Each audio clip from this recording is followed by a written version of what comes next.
Okay, this is the lesson on Crimea River in the style of, well, how Julie London sang it. And it was arranged by the Dutch guitarist Ton van Bergijk. And it's in drop D tuning, and we have a capo on the 2nd fret. So this is my 6th string, which is now an E.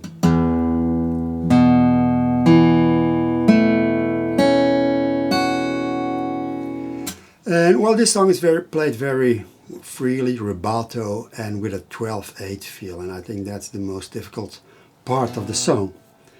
And you should really get the memory and the arrangement in your head and then try to play it. Usually when I learn such things, I try to play it without regarding much to a rhythm. I try the positions and see if I can play that in, let's say, orderly fashion. And then slowly, step by step, the timing steps in. So it helps, of course, if you know the arrangement by heart. But then of course, the rhythm will step in easier. Okay, so let's start with the introduction. By the way, the guitarist, well, I suggest you try to listen to Julie London's version, the guitarist on that version, and I think he developed the intro, which is kind of a cool jazz intro. It's Barney Kessel.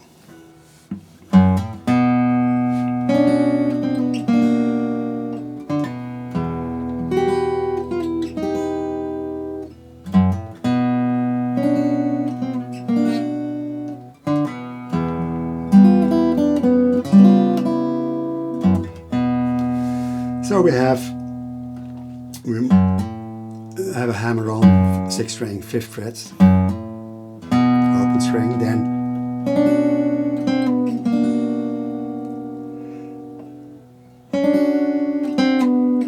I do that as a pull-off here. Well, you can choose here. Pull up on the 3rd string, again that open. Let it ring.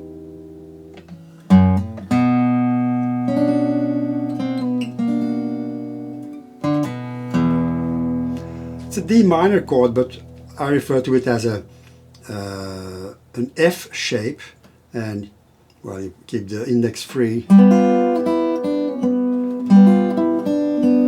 and then add the index to the 2nd fret 5th string. Thumb plays the 6th string.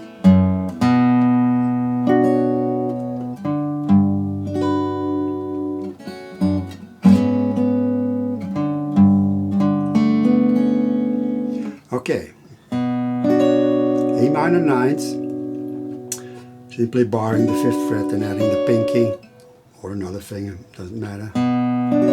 Let it rain, barring the 3rd fret, and I do that with my pinky here. You can use the 3rd finger if that's more comfortable for you. Always do whatever is comfortable for you and what works. Open and then slide. And then, well, that's a bit tricky. I do it this way. If you have another way, by all means, but my 2nd finger, I lay it flat on the 6th and 5th string. Well, the 4th string also, but I don't play it. And then, for the next chord, add the pinky to the 5th fret 4th string. So that phrase of the 6th bar.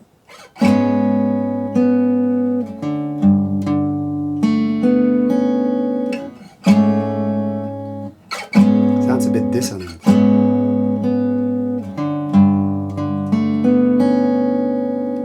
Then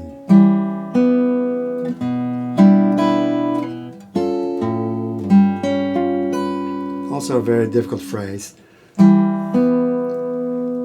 So pinky on the 5th string, 5th fret, middle, 2nd finger on the 4th string, 3rd fret, and index on the 2nd fret, 3rd string. And then 1 minor bar, 5-3, 5-3, and then move to our G7 chord, well, G7 plus chord.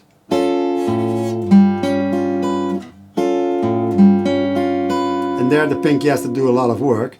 To the fifth fret 6th string, and then 5th fret 1st string.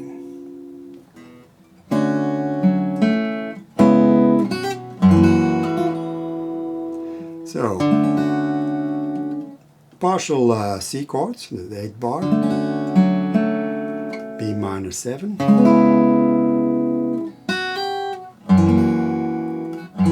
it's a bit, it will take years to do this in an arpeggio, that E7, so it's 6th string, 6, 4, 3, and the 1st, not like that, and quick, and then the A. Now the 9 bar is the same as in the B section, the 5th bar, and I play the whole song like the 5th bar of the B section, slightly different than what is written down in the 9 bar. And well, normally you should play that with a half bar like this, but I have kind of pain in my hand if I do that, so I do it like this. I add the 2nd finger to the 5th fret 1st string, bar these 3 strings, 2nd, 3rd and 4th string, and then add the 3rd finger.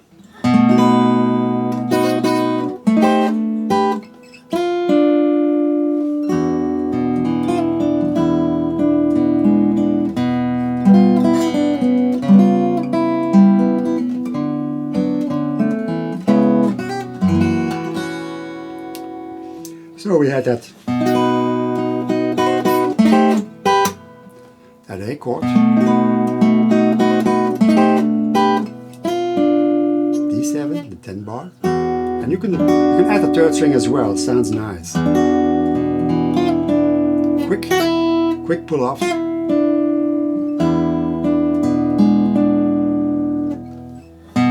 That D minor chord where we've seen in the 4th bar. Quick change to a C6, so A minor chord with the pinky on the 3rd fret 5th string. Only leave the pinky, and then B minor 7. And that quick. And then again, but the variation, the B section.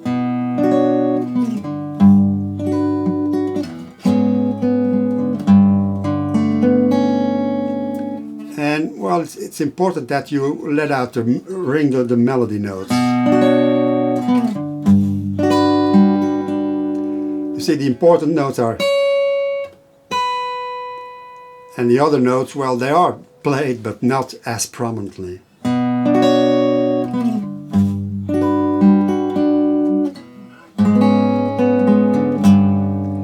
And here in the 1st section, we went like this. Without the open.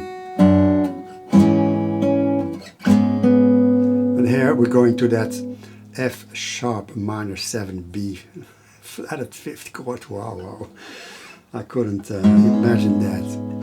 So, and again I'm already flattening my 2nd finger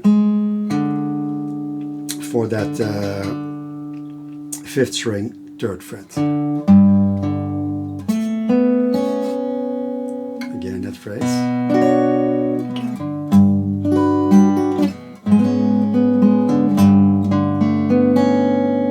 And I play that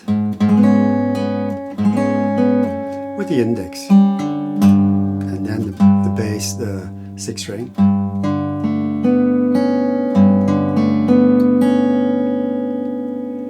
And then we've seen this before.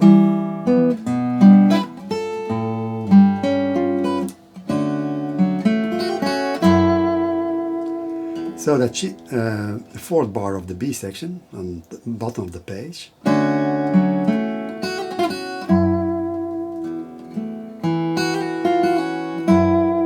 Very quick. And then again our A section. And I don't play the individual strings.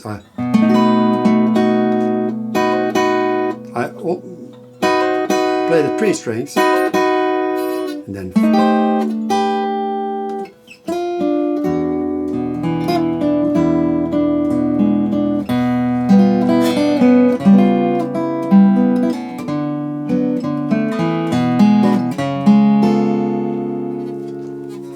so we're on the second page now. And again, that's what we've seen in the first 4 bars. Again, that quick change to a C6. And it's a C9 position moved up. And then our B7, but the second finger is added to the 3rd fret's 1st string. And then we have the C section.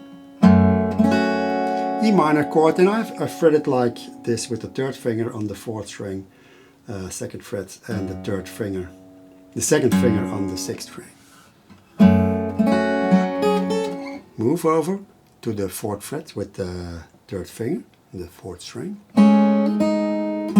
Add the pinky, then slide with the 3rd and 4th finger. 1st finger, slide down. Bar, the 2nd fret, and add the pinky to the 5th fret.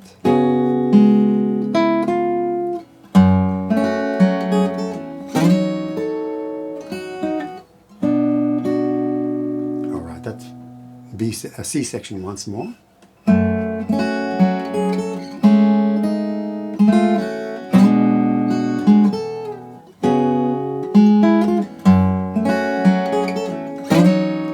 Slide to the 7th fret. 7, 6, 5, 7. Open 1st string and leave the index there, and then change to the, well, with my 3rd and 2nd finger on the 5th fret, 2nd string and 3rd string, and adding the index to the 4th fret, 4th string. And I think this is the most difficult move of the whole thing. You move to the 9th fret, barring 7th fret, and then aim with your 2nd finger to the 3rd string 8th fret, but lay it flat. So you can play the 2nd and the 3rd string on the 8th fret, and adding the pinky for the 10th fret. So.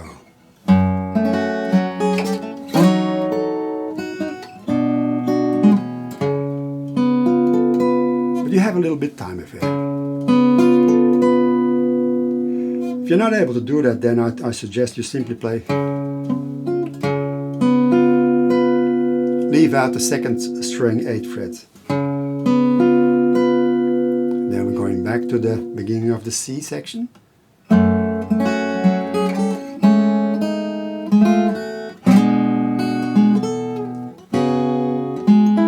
Then the 2nd ending.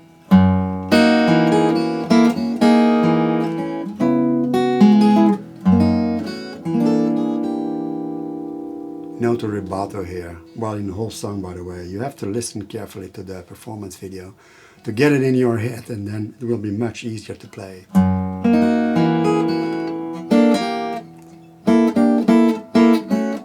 Sorry, like this. So we have that E7, and I'm using my 2nd finger to play the 6th string. Add the pinky to the 1st string. And then keep the 1st finger on the 3rd string, 1st fret, and add the pinky and the 3rd finger to the 1st and 2nd string, 3rd fret. Move them up and go to the 2nd fret.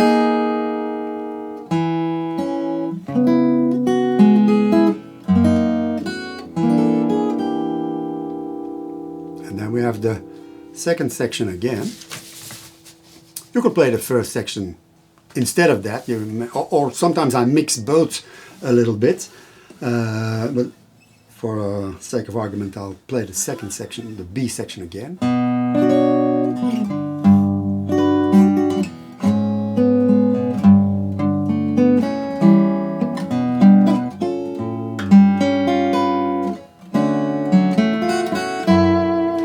And here we have a variation. You see an asterisk, and the first variation, well, it's not that much.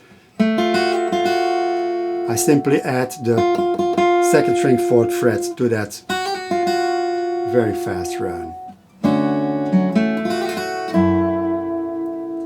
And that, D, well, it's an E7.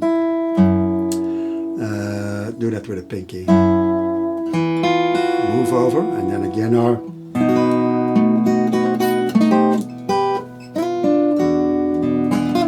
And then we have another variation. And I play only the second, the third and the fourth bar of the 6th bar as a variation. The first 2 beats, I keep it like that. So we have, and then slide to the 7th fret.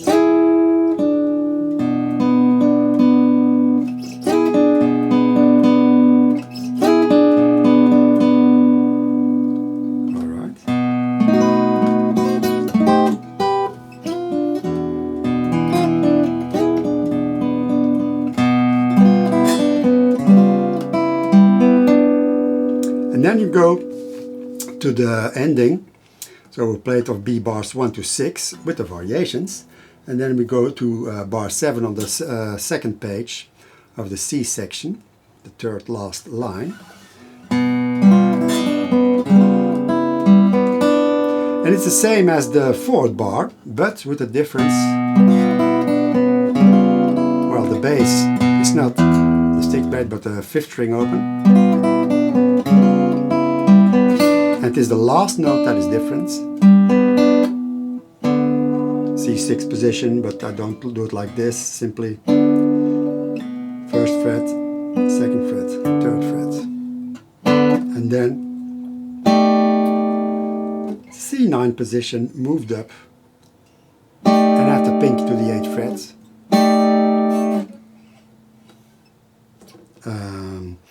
Then diminished chord to the 4th fret, move it over.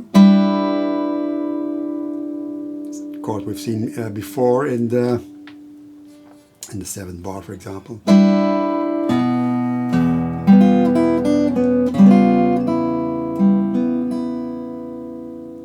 Alright, I'll play those last 3 bars again of the ending.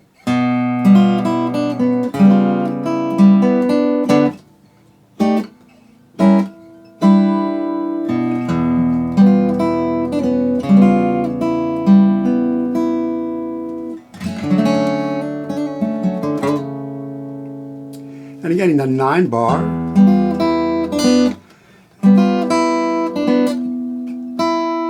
second beat, it's not a triplet but and slower. And then a C major 7 chord.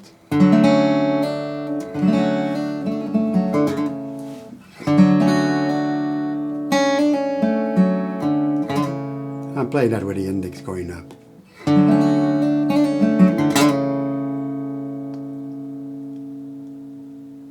Alright, that's it for Cry Me a River.